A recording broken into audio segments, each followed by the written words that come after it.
네, 안녕하세요. 루루 채널 루루입니다. 오늘 이제 시황 관련해서 좀 말씀을 드릴 거고, 먼저 미증시가 좀 괜찮게 좀 돌아가는 모습이에요.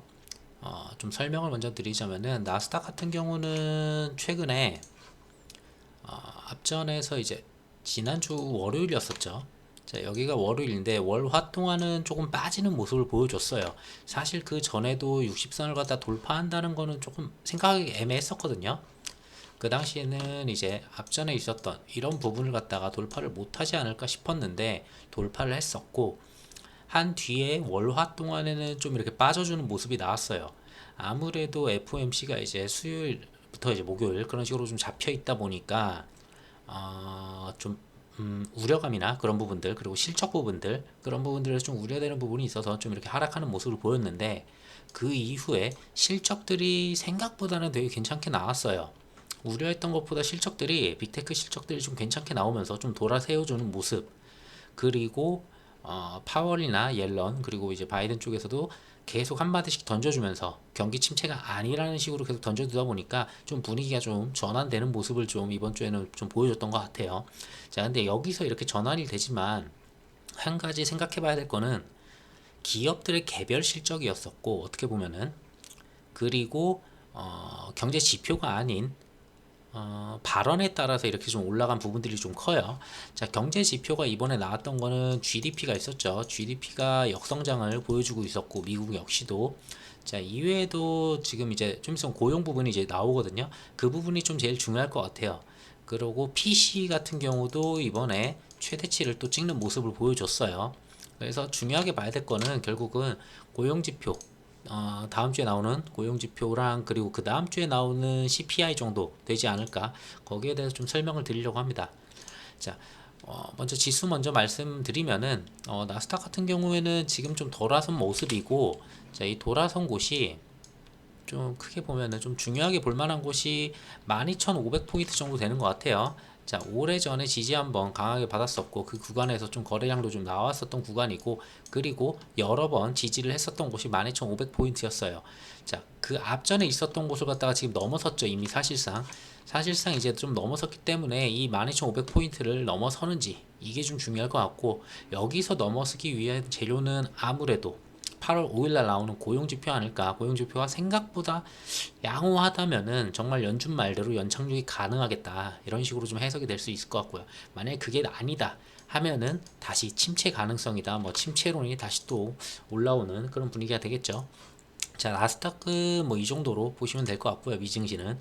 자, 국장은 생각보다 그렇게 빨리 올라오진 못했는데, 국장도 사실상 코스피 같은 경우도, 자, 미증시가 수목금이 올라왔죠. 자, 그러면서 국장도 어느 정도 일부분 돌파를 하는 그런 모습을 보여줬어요. 국장은 사실상 여기였죠. 자, 앞전에 있었던 고점들 지금 돌파 못하면서 눈치 보는 그런 모습이었고, 자, 이런 모습에서 거래량이 사실상 없었어요. 지금 거래량이 계속 줄고 있거든요. 정말 계속 줄어요. 아무래도 뭐 이제 금리나 이런 부분들이 올라가다 보니까 당연히 투자보다는 당연히 빚을 갚는 쪽에 좀 더 그런 부분을 치우칠 수밖에 없는 지금 현재 시장이고, 시장에 지금 돈이 많이 없다라는 걸 보여주는 것 같습니다. 자, 어쨌든 이렇게 돌파를 못했던 부분을 갖다가 어느 정도 살짝 돌파를 하는 모습이 보였어요. 자, 하지만 좀 계속 더 지켜봐야 될 것 같고요. 이 부분도 뒤에 가서 설명을 드릴게요. 자, 코스닥 같은 경우는 뭐 비슷한 구간에서 움직였는데, 코스닥은 솔직히 저는 한 이 정도에서는 좀 어렵지 않겠나 싶었는데, 여기도 역시나 미증시 돌려 세워주면서 좀 양호하게 돌아 나가는 모습 좀 보여주고 있습니다. 자, 그래서 이제 60선 둘 다 이제 마주하고 있는데 60선까지 돌파를 하는지, 그 부분을 좀 챙겨 보시면 될 것 같고요. 자, 우선 뉴스 부분을 먼저 좀 설명을 드리면은, 이번 주에 특별한 경제 지표가 막 큰 게 나온 건 아니에요. 크게 나와가지고 저게 그렇게 돌아간 게 아니라는 걸 이제 좀 먼저 말씀을 드리고, 지금 현 상황을 좀 설명을 드릴게요. 이게 화요일 날 시간에서 이제 나왔거든요. 지금 미증시가 수목금이 올랐잖아요. 자, 수목금이 올랐는데 화요일 날 장 마감한 다음에 알파벳이랑 MS 실적이 나왔어요. 그 다음에 어 괜찮게 나왔네 라는 시기였어요. 생각보다는 우려감이 컸었던 부분이었었는데, 이 부분에서 최악을 피했다 라는 부분이 이제 수요일날 나왔고, 그러면서 수요일부터 조금씩 시장이 좀 돌아서기 시작한 거거든요. 자, 우선 알파벳 같은 경우나 뭐 이제 마이크로소프트 보면은 뭐 실적이 막 그렇게 어마어마하게 잘 나온 게 아니에요. 그냥 2분기에 그냥 그럭저럭 잘 넘어갔네, 이 정도 수준이었었고, 자, 그 다음에 나왔던 게 75bp였어요. 자, 75bp 금리 인상을 갖다가 진행을 했고, 자, 이 부분에 대해서는 크게 계속 말씀드렸지만 75bp를 하든 100bp를 하든 큰 상관이 없다라고 말씀을 드렸어요. 왜냐면 시장에서는 이미 100bp 가능성에 대해서도 이미 생각을 하고 있었기 때문에 75bp를 해주면은 뭐 당연히 무난하겠거니 라고 생각하는 그런 분위기예요. 자, 어쨌든 75bp가 됐고, 여기서 중요했던 게 지금까지는 인플레를 잡기 위한 연준이었다면은 어떻게 보면은 이제부터는 침체를 막기 위한 연준의 움직임이 나올 거라고 봐요. 인플레를 막기 위해서 굉장히 그전에는 매파적인 발언을 많이 했어요. 원래는 비둘기파였는데, 자, 인플레가 커지면서 매파적 발언을 계속 진행을 하다 보니까 나스닥이 그렇게 박살이 났었죠. 자, 근데 침체 얘기가 나오면은 침체가 아닌 것처럼 보여주려면은 시장이 돌아서 나가야 돼요. 자, 그러다 보니까 갑자기 비둘기적인 발언을 갖다 또 시작을 해요. 좀만 기다려 봐라. 금리 인상폭을 우리가 줄이겠다. 인상폭도 줄이고 더 나아가서는 뭐 이제 내년쯤 되면은 금리 인하할 가능성도 있다. 이런 식의 발언들이 나오면서 시장을 굉장히 크게 빠르게 돌려놨어요. 그러니까 75bp를 하면서 시장이 침체로 들어갈 수도 있으니까 좋은 말을 갖다가 붙여줬다고 그렇게 보시면 될 것 같아요. 그러면서 나스닥이 4.1%가 올랐거든요. 결국은 이 발언 때문이에요. 자, 연준의 발언 때문이고, 자, 파월이 그런 발언을 했었죠. 자, 그러면서 한마디 더 하죠. 지금 시장 경제는 침체가 아니다. 이 이야기를 하려면은, 침체가 아니라고 얘기를 하려면은 시장이 잘 돌아간다는 거잖아요. 자, 잘 돌아가니까 9월에는 또 자이언트 스텝 할 수도 있다. 또 75bp 가능성이 있다라는 거예요. 빅스텝도 아니고 자이언트 스텝을 또 한다라는 거고, 거의 뭐 여기까지는 많이들 생각했을 거예요. 어차피 9월에도 어차피 50bp 아니면 75bp 요 정도까지는 가겠거니 라고 생각을 했기 때문에 시장에서도 이 발언에 대해서는 크게 중요하게 생각을 안 했어요. 오히려 크게 중요하게 생각했던 거는 방금 말씀드린 금리 인하 부분, 그리고 인상폭을 갖다가 줄이겠다는 거. 자, 그런 부분이 이제 좀 아무래도 좀 크게 시장을 돌리는데 도움이 됐다라고 보시면 될 것 같고요. 자, 그리고 그 다음에 또 따라올 게 있었죠. 여기서 만약에 얘네들이 실적이 좀 부셔졌다면은 시장 저렇게 안 돌아갔을 텐데, 애플하고 아마존, 자, 실적이 좀 괜찮게 나오면서 다시 한번 또 돌려주는 모습을 또 보여줬거든요. 자, 이런 모습들이 계속 나왔어요. 그러니까 빅테크들 실적이 나름 그래도 괜찮았네라는 분위기에 여러 발언들이 같이 나왔고, 그 부분에서 상승을 했다. 자, 그리고 악재가 조금 나오긴 했죠. 경기 침체로 보여지는 GDP 연속 2개분기 연속으로 지금 하락했고, 이게 마이너스 0.9%인가 그럴 거예요. 마이너스,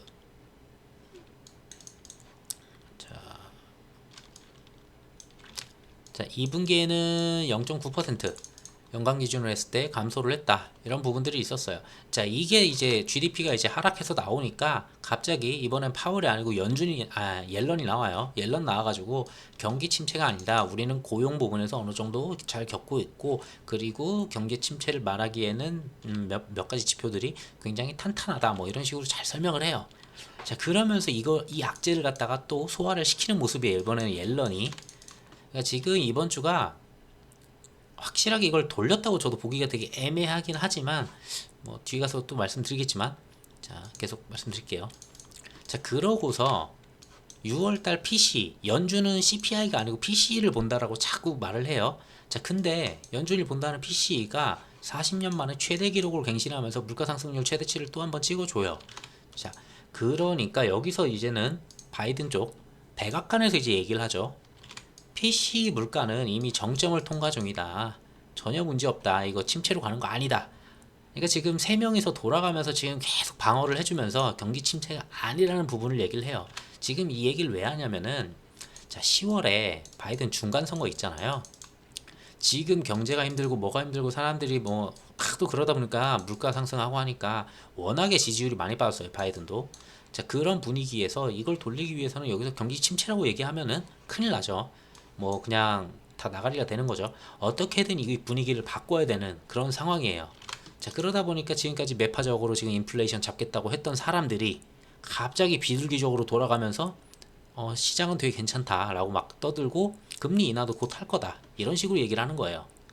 자, 어쨌든 특별한 경제 지표들, 경제 지표만 봤을 때는 이번 주에 나온 거는 PCE가 나왔고 GDP가 나왔는데 둘 다 안 좋아요. 둘 다 안 좋게 나왔어요. 근데 그거를 무마시키는 약간 발언들이 있었다라고 보시면 될 것 같습니다. 자, 그러면은 어떻게 나뉘냐? 지금 내용을 보면은 중간 선거 이제 100일 남았어요. 자, 바이든 정부는 침체론에 대해서 정면 방박을 하고 있어요. 지금 보셨죠? 파월, 옐런, 바이든 셋 다 침체가 아니라고 계속 반론을 해요. 자, 여기서 좀 주목해 볼 거는 옐런은 둔화는 맞지만이라는 표현을 해요. 그러니까 어쨌든 간에 시장 둔화는 갈 수밖에 없어요. 금리를 저렇게 올리는데 소비 둔화가 안 일어날 수가 없거든요. 왜냐하면은 실질 임금 자체가 낮아지는 거예요. 저거는 실질 임금이 낮아지는데 어떻게 소비를 갖다 똑같이 할 수 있겠어요. 사람들이 돈이 어디서 뭐 나오는 것도 아니고. 자, 그러다 보니까 당연히 둔화는 맞겠죠. 자, 하지만 침체는 일어나지 않는다라고 발언을 해요. 자, 왜? 고용이 되게 괜찮다. 이 부분을 갖다가 되게 강조를 해요. 그리고 우리는 PCE를 본다라고 하는데 PCE 봐봤자 지금 안 좋았죠. 자, 그리고 파월 잘 기능하는 영역이 너무 많다. 자, 이것도 이제 고용이나 이런 부분들 얘기를 하고 있는 거예요. 전부 다 지금 고용밖에 얘기를 안 하고 있어요. 전혀 뭐 실업자가 나오지가 않는다. 우리 실업률도 지금 똑같고 이런 부분들을 설명하고 있고. 자, 공화당원들은 지금 얘네 세 명이서 침체를 재정의하려고 한다. 지금 이게 침체인데 이게 몇 가지가 아니라는 식으로 하면서 침체가 아니라고 하는데 지금 재정의하려고 한다. 이런 식으로 설명하고, 자, 서머스 같은 경우에는 연착륙 가능성은 매우 희박하다. 결국은 침체로 갈 수밖에 없다. 자, 이런 식으로 양분돼서 침체냐 아니냐에 대해서 논의하는 걸 여기 말고도 좀 많이 보셨을 거예요. 자, 그래서 파월 같은 경우도 이번 주에 계속 발언이 많았죠. 최고 수준의 고용률이다. 최저 수준의 실업률이다. 결국 그래서 침체가 아니다. 자, 전반적이고 광범위적 경제 약화를 뜻하는, 여기서 이제 침체를 재정의하는 모습이 나와요. 옐런이 둔화는 맞는데 이거 침체는 아니다 이렇게 설명을 하고 있고요. 뭐 바이든은 그냥 다 아니라고 하죠. 그냥 약간의 경기 둔화이고 이건 자연스러운 경기 둔화고 경제 성장 하면서 잠깐 쉬어가는 이렇게 N자형 이런 구간이다 뭐 이런 식으로 설명하는 것 같고요. 자, 나머지 분들은 이제 얘기하는 게, 자, 침체라는 단어를 재정의하려고 한다. 자, 광적으로 노력한다 이런 표현을 하죠. 자, 이번 주에 셋 다 나와가지고 다들 막 발언하는 거 보면은 솔직히 광적으로 노력하는 모습은 맞는 것 같아요. 자, 그리고 이제 바이든표 침체가 시작됐다. 자, 근데 이제 바이든 같은 경우는 중간 선거 이제 100일 남았기 때문에 솔직히 어떻게든 거짓말을 해서라도 살려야 되는 거거든요, 지금. 자, 그러고 서머스 같은 경우에는 연착륙 가능성이 매우 희박하다. 뭐 이런 종류의 지금 발언들이 있습니다. 자, 그래서 보셔야 될 거는, 자, 결국은, 자, 캐피털 이코노믹에서 얘기를 하는데 7월 달에 비농업 고용 지표가 둔화가 예상된다. 자, 지난달에 고용이 좀 잘 나오는 바람에 저도 이상하다고 말씀을 드렸어요. 근데 그거는 일시적일 가능성이 높다라고 한번 말씀을 드린 적이 있었죠. 자, 그 부분을 갖다가 당연히 그렇게 많이 나왔으면 이번에 고용이 당연히 둔화가 될 거예요. 근데 둔화의 정도가 얼마냐? 저는 그걸 좀 중요하게 볼 것 같아요.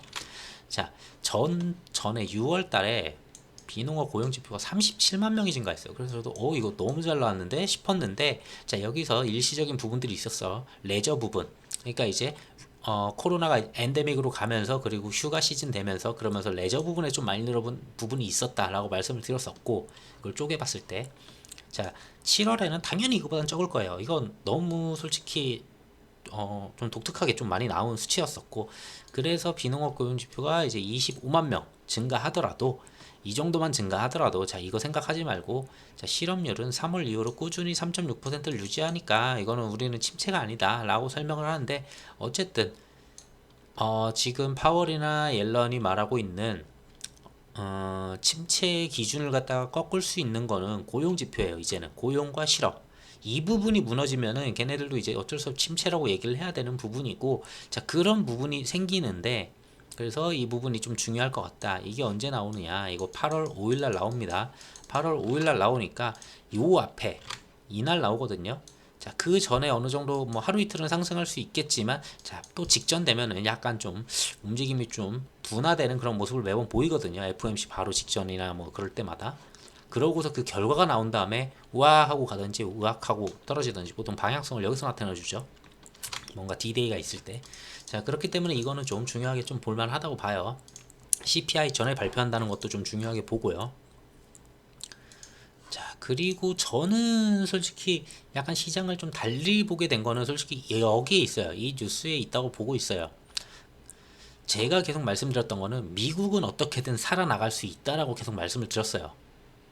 근데 미국이 살기 위해서 달러 강세가 계속 올라가고 그 강세들 때문에 다른 어, 경제력이 좀 탄탄하지 않은 국가들이 이제 디폴트로 가거나 아니면은 국채 금리가 너무 많이 올라가거나 문제가 되는 그런 부분들이 이제 터지기 시작하면서 하나씩 유로존을 탈퇴한다더니 뭐 말도 안 되는 일이 벌어지겠거니 라고 말씀을 드렸어요. 왜? 22가 금리를 갖다가 50bp를 올렸잖아요. 자, 근데 또 추가로 50bp 올릴 가능성이 있어요. 자, 이랬을 때 좀 체력이 좀 약한 스페인이나 이탈리아, 뭐 그리스 이런 애들이 어떻게 이걸 버티겠냐 라고 했었는데 솔직히 여기서는 좀 버틸 가능성이 있어 보이기는 해요.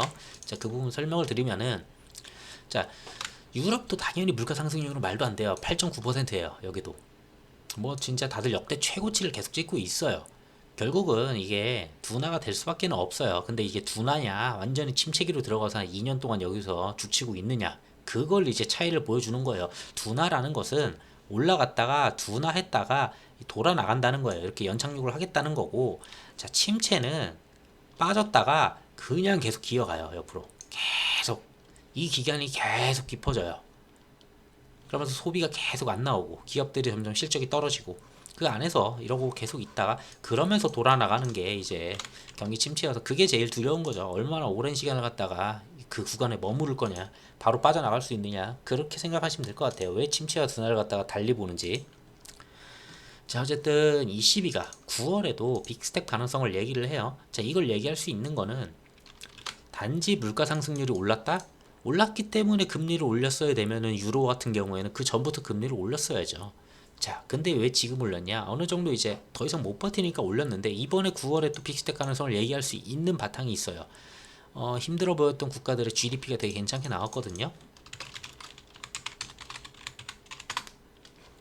자, 고물가에도 유로존 2분기 GDP 성장률이 0.7%가 나왔어요.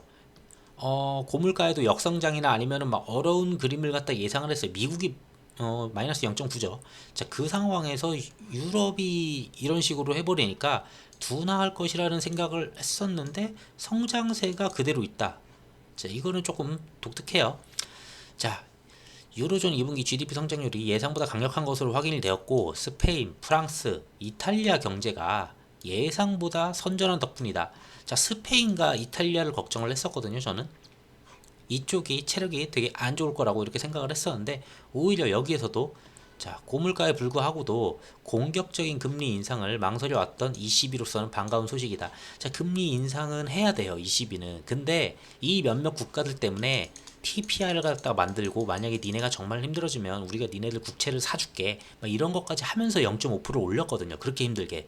근데 웬걸 까보니까 스페인, 이탈리아 탄탄하네, 잘 버텨주네, 그러면 한 번 더 올려도 되겠네 라는 게 나와요.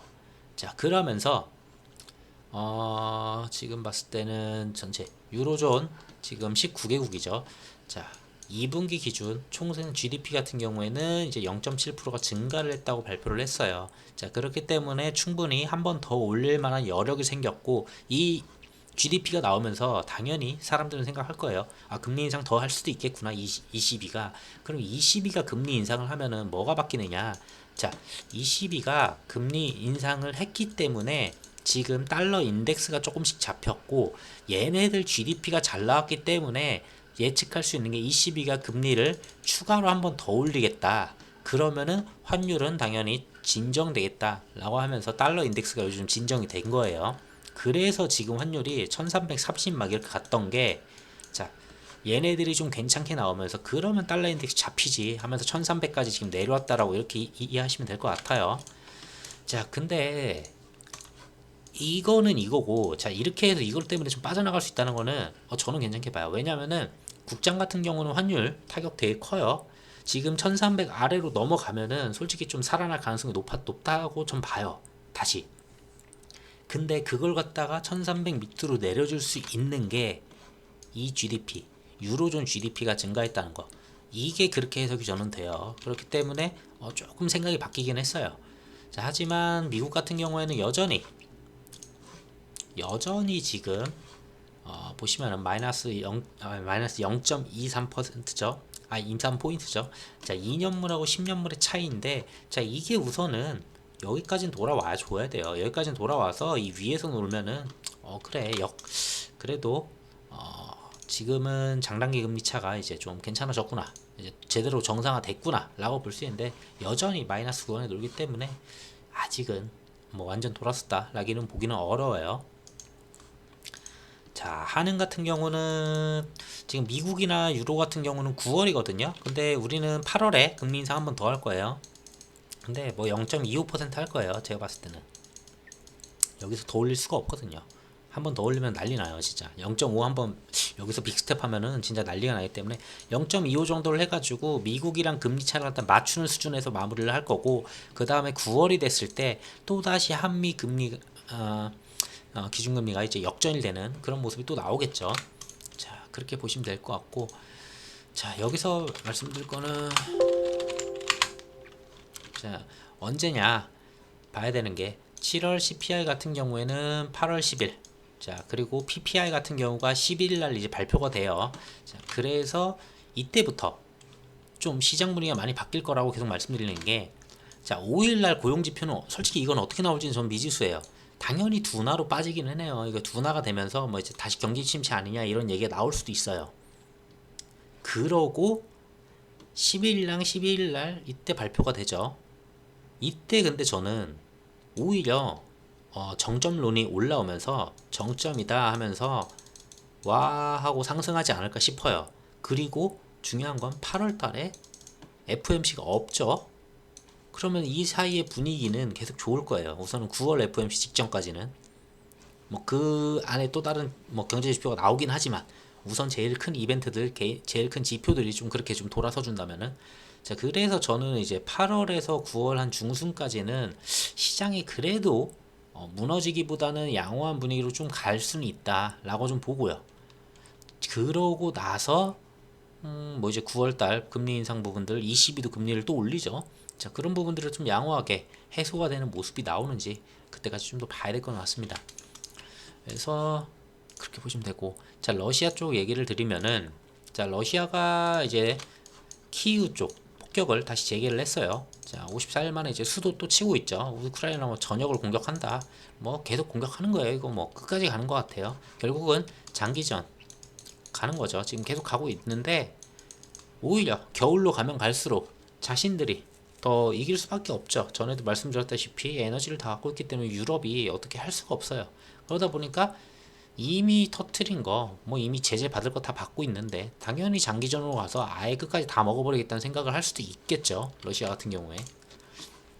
자, 그리고 이런 부분은 좀 어쩌면 종전까지 생각하기는 솔직히 어렵긴 한데, 여기서 어떤 좋은 얘기가 나올지는 모르겠어요. 근데 여기서 하고 싶은 얘기들은 밑에 좀 나오긴 해서, 자, 우선은 러시아 외무부하고 이제 미국의 블링컨 장관이랑 해가지고 전화 통화를 한다고 해요. 그래서 뭐 시점은 협상 중이고, 근데 뭐 오늘은 아니다, 며칠 이내로 미국에서 편리한 날짜를 갖다 제시할 거다, 뭐 이렇게 설명을 하죠.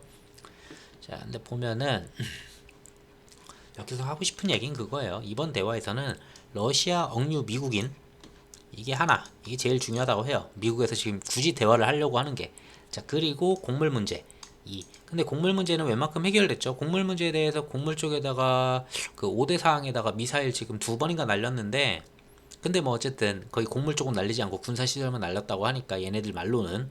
근데 또 보면은 지금 거의 막 80만 톤인가, 기억이 정확하게 800만 톤인가, 뭐 그 정도 곡물을 갖다 계속 싣고 있다고 해요. 그래가지고 이제 곧 풀리는 것 같아요. 그래서 곡물 문제도 좀 풀리는 것 같고, 그리고 유가는 6월 대비해서 7월이 훨씬 낮아요. 6월 달이 거의 100에서 110불, 막 높을 때 120불 이 정도에서 놀았다면은, 지금은 자 90불, 100불 요 사이에서 많이 놀았거든요. 그래서 이번 CPI가 잘 나올 거라고 보는 입장이에요. 곡물 부분 지금 당장 이게 뭐 어디 나가가지고 해소가 되진 않았지만 이런 것 때문에 곡물에 대한 선물 지수 이런 것들이 많이 빠졌어요. 선물 쪽이. 자, 그러다 보니까 곡물도 많이 낮아지고, 자, 에너지 쪽도 뭐 아예 이거 인플레가 아니라는 건 아니에요. 자, 요 정도로 좀 낮아졌기 때문에 오히려 이 다다음 주에 나오는 CPI가 발표가 됐을 때는 이거 정점 찍었네, 지난달에 피크아웃 했네 라는 이야기가 되게 많이 나올 거예요. 그러면서 시장이 좀 많이 돌아나가는 그런 모습이 한 번은 나오지 않을까 싶습니다. 그리고 웬만한 실적들은 이미 발표를 다 했죠. 큰 것들은 다 했기 때문에 그럼 좀 괜찮은 거 아니야? 오히려 그 다음 악재가 없죠. 3분기 실적까지는 시간이 많고 8월 달에 FOMC도 없겠다. 9월 달이다. 그러면 한 달가량, 거의 한 달에서 한 달 반 가량은 크게 뭔가 악재로 다가올 만한 그런 건 없어요. 중간중간에 옐런이나 파월이나 이런 친구들이 봤냐, CPI 보지 않았냐, 분위기 좋지 않냐, 뭐 이런 식으로 한 번씩 멘트 좀 덜 던져주면은 시장은 잘 돌아갈 거라고 봐요. 그 당시에는. 자, 근데 이제 나머지 국가들로 같이 봐야 되겠죠. 자, 어쨌든 러시아 이런 부분에서 행여나 이 두 가지 말고, 자, 이 두 가지 말고 좀 괜찮은 게 또 나오는지 볼만할 것 같고요. 자, 그리고 중국 같은 경우는 좀 생각해 볼게.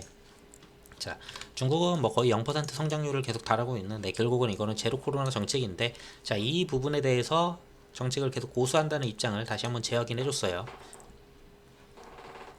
자, 상하이 및 주요 도시 이번에 2분기 그것 때문에 성장률이 0. 몇 퍼센트 나왔거든요. 자, 그랬는데, 자, 그 가운데에서도 어쨌든 간에 코로나는 끝까지 그렇게 막겠다라는 게 중국 정부의 입장이에요. 자, 그리고 중국 쪽 예전에 이제 헝다 이슈가 있었죠. 자, 3천억 달러면은 300억이죠. 300억이 넘죠. 지금 1,300원이니까 거의 400억 다 되네요. 환율이 역시. 자, 거의 400억 다 되는 그 부채에 대해서 이제 구조조정을 갖다가 우리가 계획을 해가지고 어떻게든 잘 해보겠다라고 해서 그때 시간을 벌었어요.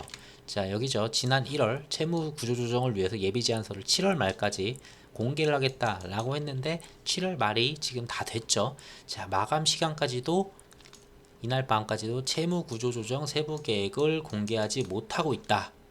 자, 이런 식이에요.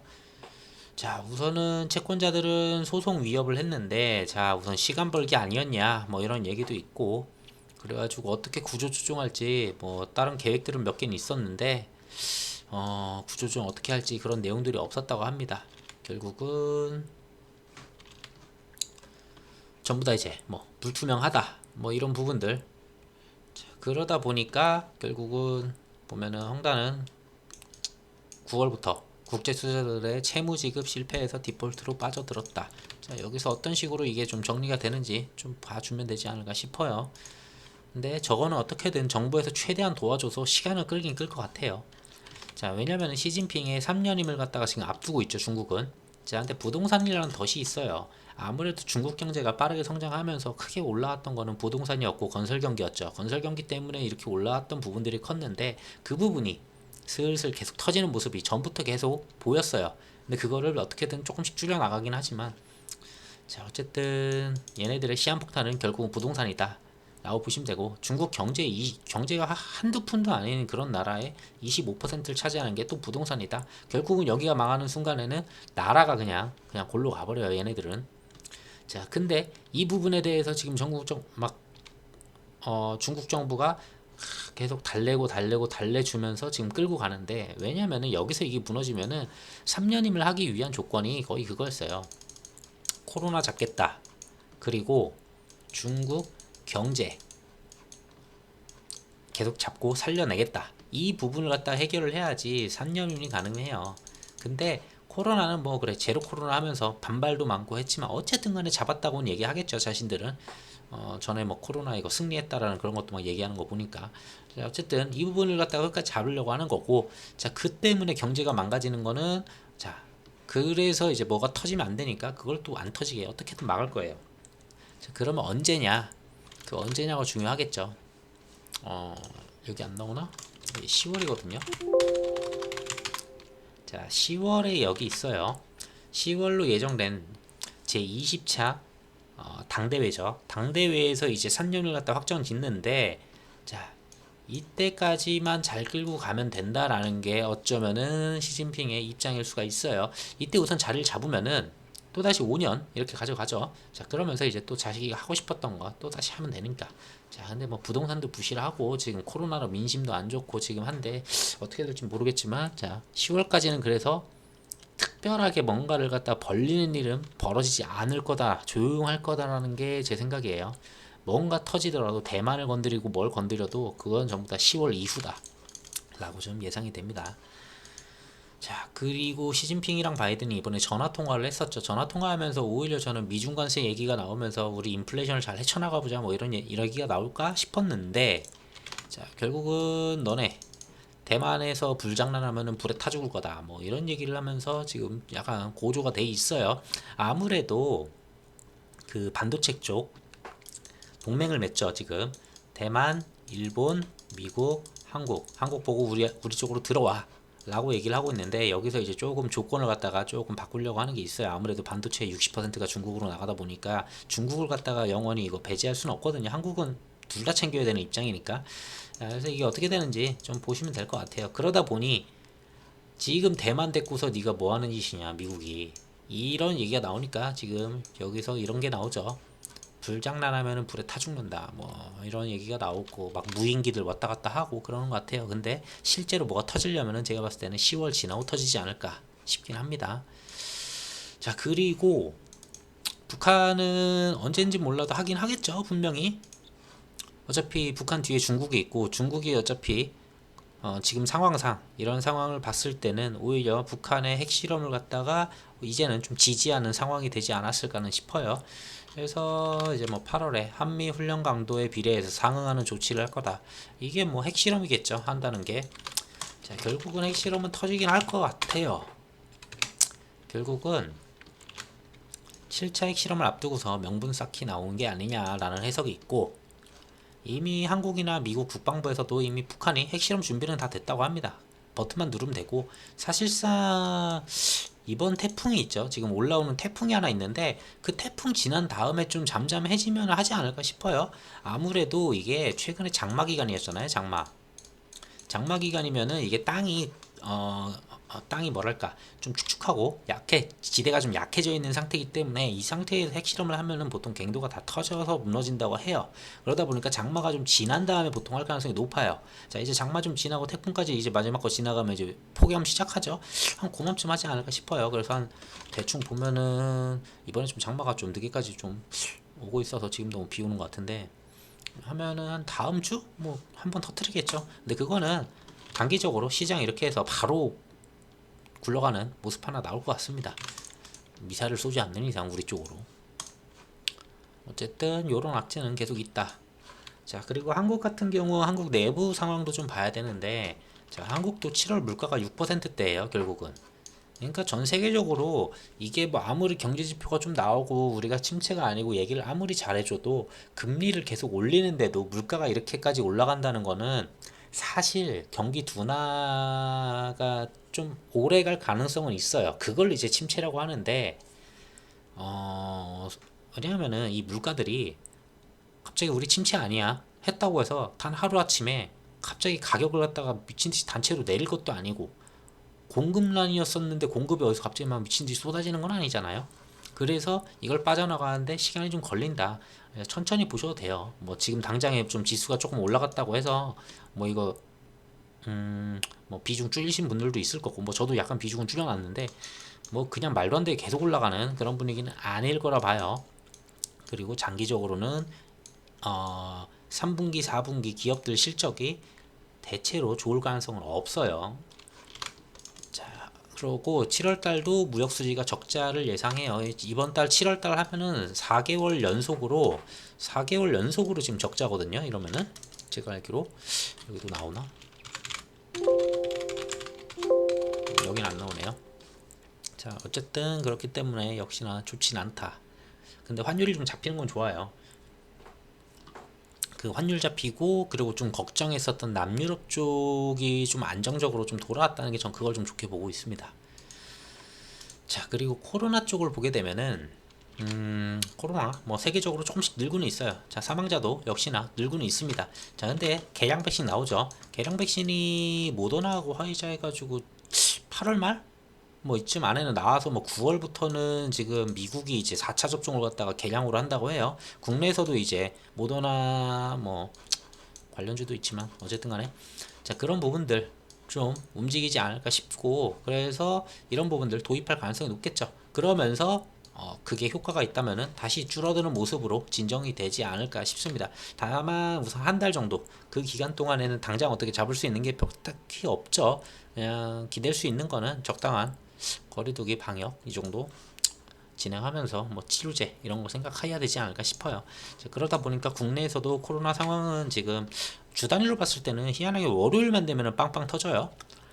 보통 월요일날 터진 다음에 쭉 깔아앉고, 월요일날 터진 다음에 쭉 깔아앉고. 자, 이번에는 월요일 얼마 나올지 모르겠어요. 어쨌든 간에 정부에서도 대충 계산했을 때 이대로 가면 20에서 30만 정도 도착은 할 거라고 얘기를 하니까 뭐 당연히 월요일날 또 한번 올라가는 그런 모습 나오겠죠. 뭐 10만 명에서 비슷하게 나온다면 이거 계속 이 정도 수준으로 가는 거 아니야 싶겠지만, 만약에 뭐 또 한 12만 명, 13만 명 이런 식으로 또 올라오게 된다면 이런 부분들. 자, 그래서 코로나는 설명을 드리는 거는, 코로나가 더 지속되고 오래되면 될수록 사실상 이것도 경제에 큰 타격이에요. 아무래도 소상공인이나 이런 부분들에서 지금 빚이 굉장히 크죠. 소상공인만 해도 거의 1,000조에 가깝다는 얘기가 있는데, 자, 이런 부분들 때문에 또 지금 뭐 회사나 이런 데서는 회식 같은 것도 또 다시 줄이는 그런 분위기가 있죠. 자, 그런 분위기도 있다 보니까, 자, 결국은 소상공인들 경기의 전망을 갖다가 최악으로 봤다. 아무래도 그냥 지금 물가만 올라서 해도 지금 힘들어 죽겠는데, 거기에다 코로나가 또 나오면은 솔직히 국내 경기는 솔직히 매우 안 좋아지고는 있습니다. 사실 그거는 인정해야 되는 건 인정해야 되는 거고, 그걸 어떻게 잘 빠져나가느냐, 그게 되게 중요한 건데. 자, 그래서 솔직히 이 부분은 이제 하반기 되면서 더 본격적으로 벌어질 일이다 라고 보시면 될 것 같아요. 자, 해서 뭐 더 말씀드릴 건 많은데 우선은 너무 영상이 매번 길어지는 것 같아서 최대한 줄였는데, 이번에도 영상이 좀 길 거는 같아요. 대충 시간 보면은 아니네요. 37분 빨리 끝내면은 40분 안쪽 끝내겠네요. 자, 그래서 7월 30일 대충 간단하게 요약만 해드릴게요. 우선은 자, 요약을 좀 해보면은, 자, 7월 달에 FOMC 75bp 했죠. 자, 9월 달에 FOMC 75bp 가능성이 있어요. 왜? 만약에 고용지표 적당히 자신들이 말한 것만큼 25만 명 정도 이렇게 고용이 체결이 된다라고 하면은, 봤지 우리 아직 튼튼해 라고 하면서 9월에 이럴 가능성이 있고, 자, 9월에 또 하나 있죠. 9월에 자, 22도 이제 50bp 할 가능성이 있다. 자, 22도 50bp. 자, 이러면은 환율이 잡힌다 라고 말씀을 또 드렸었죠. 자, 그래서 봐야 되는 게 뭐냐, 8월 5일날 고용지표 나오는 거, 이거 좀 중요하게 보시면 될 것 같고요. 그 다음에 8월 10일날 CPI 나오는데, 솔직히 저는 여기서 그냥 베팅을 하는 게 낫다고 봐요. 만약에, 그러니까 저는 장기 투자가 아니고 이거 스윙으로 좀 계속 보시라고 했잖아요. 시기적으로는. 자, 단기적으로 스윙 기간 뭐 한 달 보고 들어간다라고 하면은 대충 고용지표 그냥 적당했다라고 하면서 분위기 넘어갈 것 같고, 그 다음에 8월 10일날 CPI, 저는 이거 전달보다 낮아진다고 봐요. 자, 그러면은 정점이라는 얘기가 나올 거예요. 야, 결국 정점이네, 피크아웃이었네, 지난달이 마지막이었었네 라고 얘기가 하면서 갑자기 시장이 돌아서기 시작할 거예요. 그러면서 연준이나 아니면 파월, 옐런 이런 애들이 또 와서 떠들겠죠. 자, 그러면서 또 움직임을 보여줄 거고. 자, 어쨌든 간에 빅테크들 2분기 실적이 웬만큼 다 나왔어요. 근데 다들 대체로 양호했죠, 애플부터 해가지고. 자, 그렇기 때문에 그 다음 3분기 4분기 우려는 되지만, 당장은 우려가 되지만 우선은 2분기 잘 버텼네 라고 했기 때문에 9월 잠깐, 자, 7, 8, 9죠. 7, 8, 9 때리고 10월 달 이제 발표할 때 하방 그 3분기 실적, 그때까지 시간 많잖아요. 그렇기 때문에 이게 악재가 될 수가 없어요, 결국은. 그럼 얘네들이 괜찮게 나오면 시장이 오히려 돌아나갈 수 있다라는 부분은 보여줄 거예요. 근데 어느 정도 한정적으로 돌아서겠죠. 자, 그리고 침체 지표는 여전히 동일해요. 경제 지표는 제가 계속 말씀드리지만 동일합니다. 장단기 금리 차에다가 지금 GDP 2분기 연속 하락. 자, 그리고 PC 계속 하락이죠. 계속 상승이죠. 자, 이런 부분들 때문에 거기다 기업 생산을 하락했던 거 지난달 봤었고, 고용이 근데 애매하게 상승했던 거, 그래서 고용을 한번 더 봐야 된다고 말했던 게 8월 5일날 이게 중요하다고 계속 말씀드렸던 거고, 자, 실질 임금 부분은 하락하는 건 어쩔 수는 없어요. 이건 당연히 하락할 수밖에 없는 거예요. 금리가 저렇게 올라면은. 자, 그리고 소매 부분. 자, 소매 부분에서 상승했던 게 좀 이상했네 했는데, 그때 이제 사람들이 뭐 그 생필품 이런 걸 갖다 많이 쌓아두기 위해서 한 번 상승했다, 단발성이다, 이런 얘기들이 있었는데, 이 부분 이달에 또 한번 확인하면 되겠죠. 이번에 나오는 걸로. 자, 어쨌든 간에 전체적 경기 지표는 대체로 다 침체라는 분위기는 맞아요. 근데 8월 달에 나올 수 있는 게 일시적으로 괜찮은 분위기를 보여줄 거라는 게 보여요. 그렇기 때문에 한정 구간에서 움직임이 좀 상승으로 갈 가능성이 있다라고 봅니다. 뭐 계속 쭉 간다는 건 아니고요. 자, 그리고 제가 가장 우려했던 건 이거예요. 사실 이런 것들보다도 길게 보는 거는, 자, ECB가 이제 뭐 50bp가 이제 끝났죠. 그러면서 저희가 생각했던 거는 남유럽 쪽 애들이 이제 좀 나라들이 힘들어지겠다 생각을 했는데, 자, 아까 전에 말씀드린 대로, 자, 양호한 GDP 때문에 이러면 붕괴가 안 되지. 자, 그러고 이 상황이 벌어지면은 여기서 또 생각할 수 있는 게, 붕괴 우려가 없어졌다는 거예요. 그러니까 말도 안 되는 일은 벌어지지 않는다. 그리고 자, 금리 추가 인상을 할 거고, 자, 추가 인상을 하면은 달러 인덱스가 떨어지죠. 자, 하락을 하고, 그러면은 환율이 안정이 되죠. 자, 이렇게 보시면 될 것 같아요. 이거 아까 적어놓은 것 같았었는데 왜 여기 없지? 자, 그리고 러시아 같은 경우에는 뭐 장기전, 그 전에 지난주 말씀드릴 때는 돈바스에서 헤르손까지 갔다 했었는데, 지금은 헤르손에 이어가지고 뭐 수도 키이우까지 계속 들어가면서 전역으로 지금 다 공격 중이에요. 자, 겨울이 가면 갈수록 유리한 상황으로 갈 거고, 자, 근데 아까 전에 말씀드린 대로 블링컨이랑 전화 예정이 있어요. 근데 거기에 대한 내용은 딱 두 가지였어요. 곡물이랑 이제 그 잡혀 있는 포로라고 해야 될까요? 자, 그 부분 이제 교환하는 부분이 있었는데, 자, 그 부분이 있었지만 뭐 그 외의 것에서 뭐 정전이나 뭐 휴전 이런 얘기가 좀 나오나 혹시나 해서 여기다 좀 적어놓긴 했어요. 그리고 북한 핵실험 같은 경우는 할 거예요. 분명 할 건데, 이건 단기 약제로 순간적으로 쩍 빠졌다 다시 올라와야죠. 그리고 중국 같은 경우에는 10월에 20회 당대회가 있어요. 여기서 이제 시진핑 3년임이 나오는데, 이때까지는 모든 방면에서 굳이 적을 만드는 방향으로 가진 않을 거예요. 지금 당장이라도 한한령을 때리고 뭘 하고 싶어 한다라고 해도 할 수가 없는 게, 중국 경제가 더 무너질 수가 있어요. 지금 0%인데. 그렇기 때문에 그냥 꼴배기 싫어도, 누가 싫어도 그냥 적당히 그냥 우선은 끌고 가자라는 분위기가 나올 거고, 자, 그 다음에 이후에 대만이든 미중 갈등이든 뭐 그때 돼서 이제 개싸움을 하든 막 이러면은 그때 돼서 할 거예요. 이거 하고서. 그래서 10월까지는 좀 잠잠할 거다라는 부분들 생각할 수 있고, 자, 그러니까 계속 10월, 9월 FOMC 전까지는 뭐 딱히 그렇게 막 뭐가 걸릴 만한 게 솔직히 없어요. 그래서 그때까지 좀 움직일 가능성이 있어 보여요. 여기 저였구나. 그 환율 부분은 아까 전에 말씀드린 대로 얘네들 양호하니까 결국은 ECB가 9월에 빅스텝을 할 거고, 그럼 달러 인덱스 빠지고, 그럼 환율은 안정화된다. 뭐 이런 부분들 설명드린 거고. 자, 결론 그냥 말씀드리면은 아까랑 똑같아요. 고용에 대한 부분이 하락은 해요. 근데 어느 정도 하락하는지 잘 모르겠어요.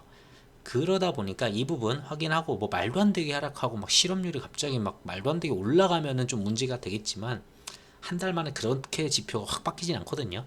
약간 하락을 해도 어느 정도 얘기를 하면서 조금씩 잘 살려내는 모습이 나올 거고, 그러고 바로 다음 주에 CPI가 하락이었네. 이거 제 생각이에요. 이거 여기 표시한 거는 하락 가능성이 있다는 거예요. 자, 그래서 하락을 하면은 받지 않냐, 이거 인플레 결국 잡았다, 무슨 침체냐 이러면서 한번 달려가는 그림이 한번 나올 가능성이 있어요. 8월 달은. 자, 어쨌든 그러면서 8월 달은 FOMC가 없어요. 그러니까 뭐 딱히 우려할 만한 것도 없고, 그래서 9월 FOMC 전까지 좀 양호한 흐름이지 않을까 좀 싶기도 해요. 자, 그리고 9월 달 FOMC랑 실적으로 완전히 좀 돌아 나가는지 다시 꺾이는지 좀 이제 확인이 좀 필요할 것 같습니다. 근데 이거는 우선 8월 마지막까지 좀 보고 나서 생각을 해도 되기 때문에, 자, 그래서 장투보다는 좀 스윙이 낮다고 보고요.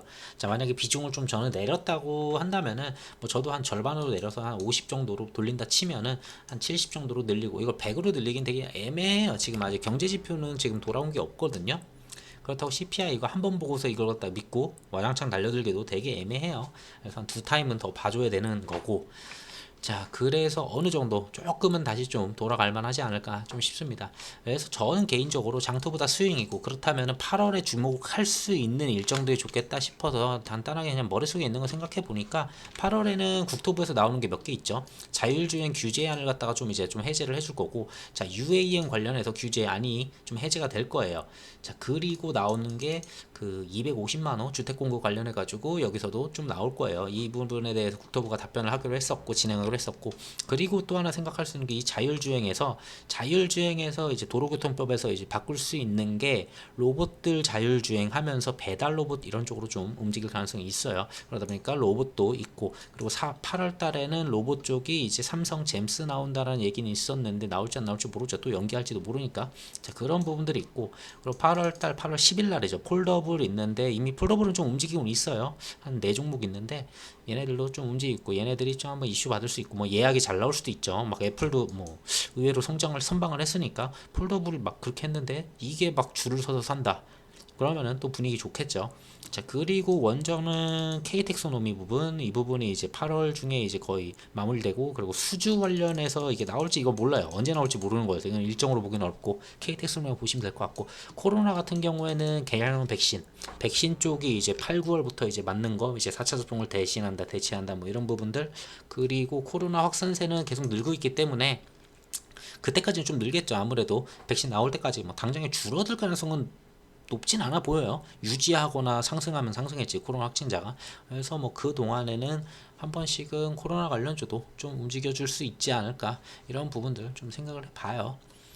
근데 또 지수가 또 좋아버리면 코로나 관련주가 좀 약하긴 해요. 이게 오히려 지수가 한 번씩 눌림할 때 이제 얘네들이 좀 움직이다 보니까, 자, 그렇게 보시면 될 것 같고, 뭐 굳이 종목까지는 말씀을 안 드릴게요. 네, 어쨌든 이런 부분들. 그래서 좀 8월에서 9월 FOMC 전에만 좀 건드려 볼 수 있겠다 싶은 걸로 좀 생각을 해보면 이런 섹터들이 좀 있을 것 같아요. 이거는 제가 이쪽 하다가 그냥 생각나는 대로 적어서 더 있을 거예요. 분명히 8월 일정. 제가 좀 더 생각을 해봐야 되는데, 자, 어쨌든 이 정도 좀 생각이 들고요. 우선 이번에 제일 좋았던 뉴스는 이거였던 것 같아요. 유로에서 GDP 성장률이 역성장 안 한 게 저는 이게 되게 괜찮았어요.